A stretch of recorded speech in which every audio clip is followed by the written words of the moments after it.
Y está en estudios el embajador Gustavo Meza Cuadra, quien ha sido nombrado ministro de Relaciones Exteriores del nuevo gabinete. Canciller, muy buenas noches y gracias por estar en el programa. Muy buenas noches, Augusto. Muchas gracias por la invitación, a sus órdenes para atender sus preguntas. ¿Le fue difícil aceptar este encargo? Usted es un diplomático de carrera con muchos años de experiencia y llega a asumir la Cancillería en un momento muy complejo que muchos críticos incluso consideran una acción inconstitucional. Bueno, en primer lugar quiero decir que para mí es un honor servir al Perú. Usted sabe, yo soy un diplomático de 35 años de servicio. Evidentemente hemos visto la situación difícil que atraviesa el Perú, pero precisamente ese es el tipo de situaciones en las que los diplomáticos actuamos. Obviamente he analizado también el aspecto constitucional y por las señales que hemos visto, la firmeza del presidente en aseverar y ver que este es un asunto que se ha manejado estrictamente en cumplimiento de la Constitución, nosotros no hemos tenido ningún problema en aceptar. Ese es mi punto de vista y creo yo de muchos peruanos, como hemos visto, de que hemos actuado, el gobierno ha actuado en estricto apego a las leyes y a la Constitución. Pero es una situación tan crítica que también admite otros análisis que llegan a la conclusión de que la disolución del Congreso ha sido hecha de una manera inconstitucional. Hay quienes incluso se aventuran a llamarlo dictador al presidente de la República. ¿Cómo toman esto? Bueno, como ministro de Relaciones Exteriores no me compete entrar a los aspectos técnico-constitucionales. Sin embargo, para mí es evidente lo que he señalado, que se ha negado la confianza a dos gabinetes. En consecuencia, la disolución del Congreso es absolutamente constitucional. Como le digo, la reacción nacional y en lo que me compete a mí, internacional, estamos viendo, acepta esta idea de que se ha actuado estrictamente en apego a la Constitución y las normas del Perú. Claro, hubiese sido ideal que no hubiera discusión al respecto, ¿no? Que hubiera sido algo tan contundente que no admita ningún tipo de análisis que demuestre lo contrario, ¿no? Usted sabe perfectamente que este es un problema que viene desde hace mucho. Internacionalmente se percibe que es un proceso vinculado a una serie de dificultades como un gran problema de corrupción que se suscitó en toda la región. En ese sentido, pienso yo que este es un elemento que complica la situación política, pero como le digo, en el ámbito de la política exterior nosotros actuamos en base a políticas de Estado y vemos que hay un reconocimiento a que se ha actuado bajo la legalidad. Yo he estado en contacto con todos mis pares de la región, organismos internacionales, incluso hemos visto también en la prensa internacional que después de unos días donde hubo cierta confusión, se va aclarando el panorama y se ve de que no hay nada que se haya hecho fuera de lo que establece la Constitución. Eso es algo que se va aclarando cada vez más. La gota que derramó el vaso fue el proceso de elección de los miembros del TC, un proceso apresurado que al parecer tenía como propósito copar esta importante institución, la máxima interpretación de nuestra Constitución, precisamente para de cierta forma impedir de que los peruanos pudiéramos saber la verdad de procesos judiciales muy complicados y en los que están implicados muchos actores políticos importantes. ¿Usted cree que esto es así?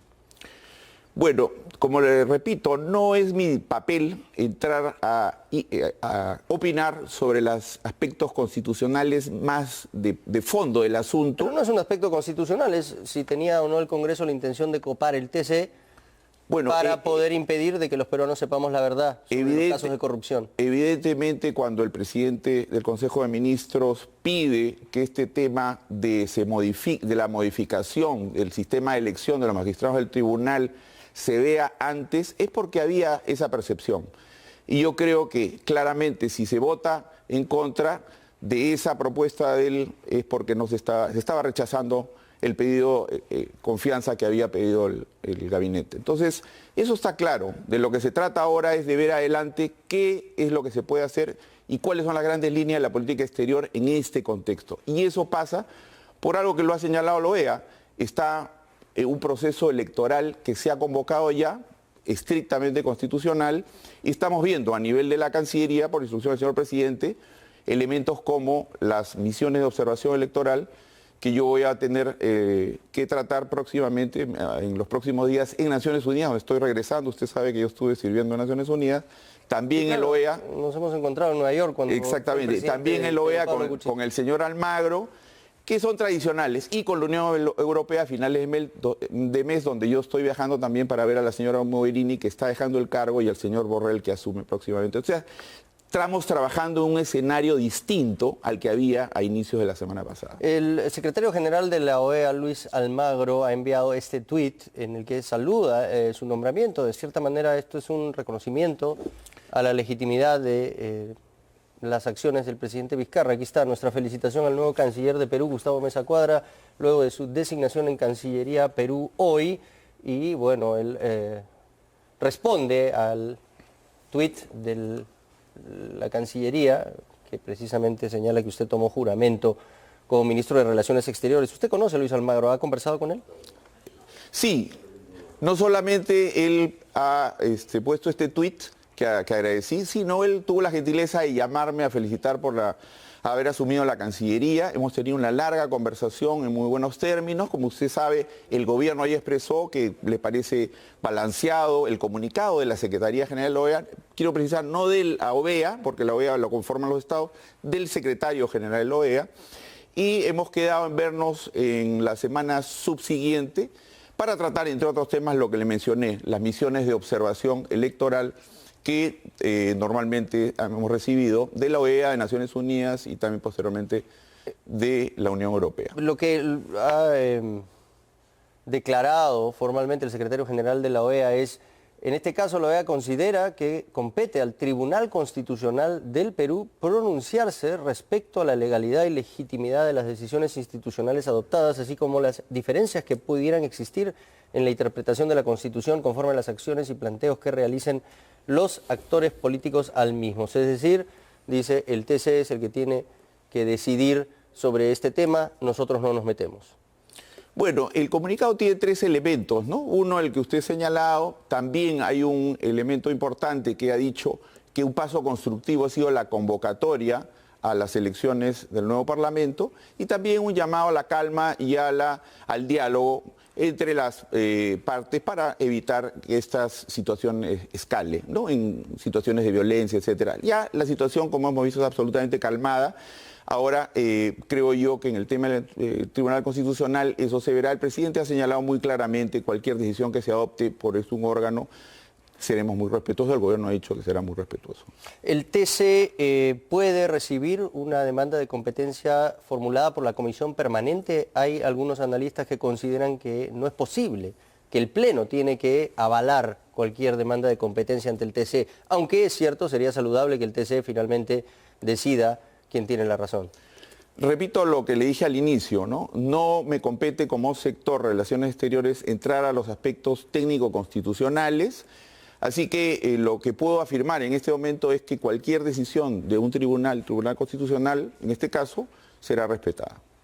De acuerdo. O sea, ¿usted considera que si esta demanda de competencia que ya ha aprobado la Comisión Permanente es admitida por el TC, ustedes aceptarían cualquier tipo de decisión que ahí se tome? Bueno, no solo yo, el señor presidente ha dicho que será muy respetuoso de lo que ocurra conforme a la Constitución. Luis Almagro busca reelegirse en el 2020. ¿El Perú va a votar a favor de él?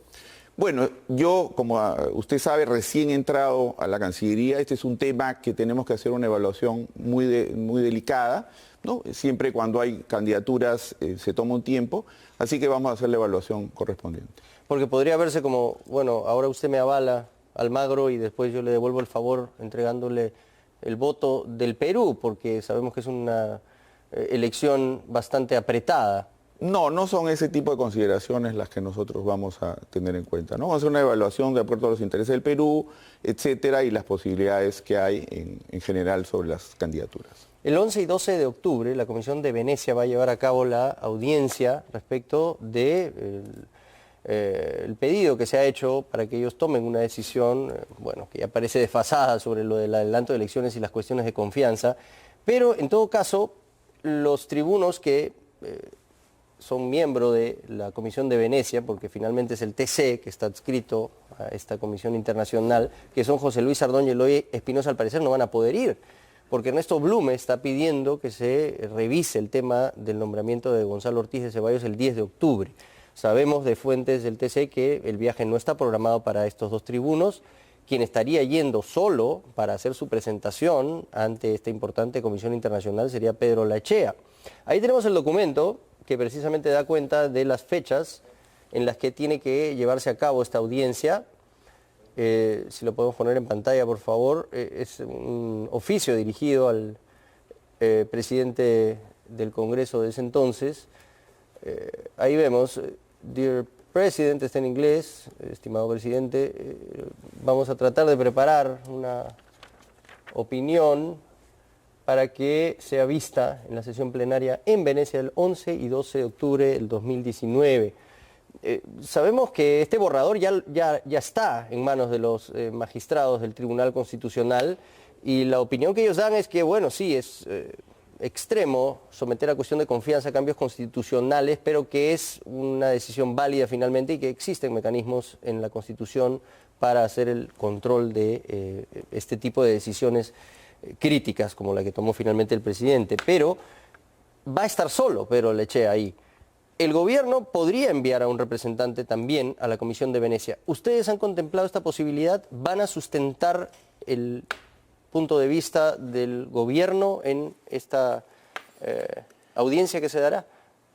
Bueno, lo que le puedo decir al respecto es que este es un tema que también no está dentro del ámbito del Ministerio de Relaciones Exteriores. La Comisión de Venecia ha venido, se le ha recibido, como usted sabe, sus decisiones son vinculantes. Así que yo preferiría dejar eso a los otros sectores competentes. Pero como vocero del gobierno, sí. ¿Me puede responder si va a ir algún representante del Ejecutivo o no a esta? No, ese es un asunto que tendría que conversar con los otros ministros. ¿Pero le parece a usted que deba el gobierno estar ahí presente? Creo que hay que evaluar.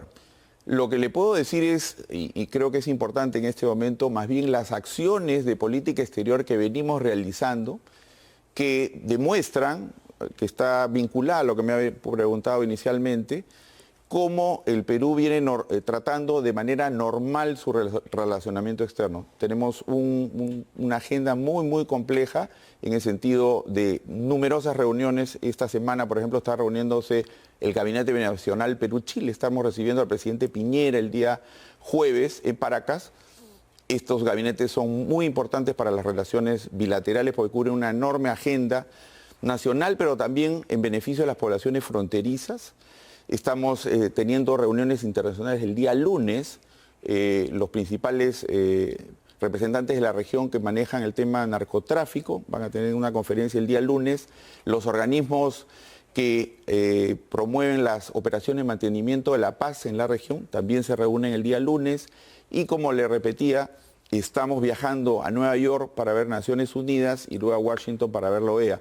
O sea, lo que estamos focalizados es en una agenda muy activa, bilateral y multilateral. Esas son las áreas en las que tenemos competencia. Ahí sí estamos trabajando muy activamente. Para terminar, canciller, ¿qué pasa si el presidente tiene que viajar fuera del Perú? ¿Quién queda a cargo de la presidencia?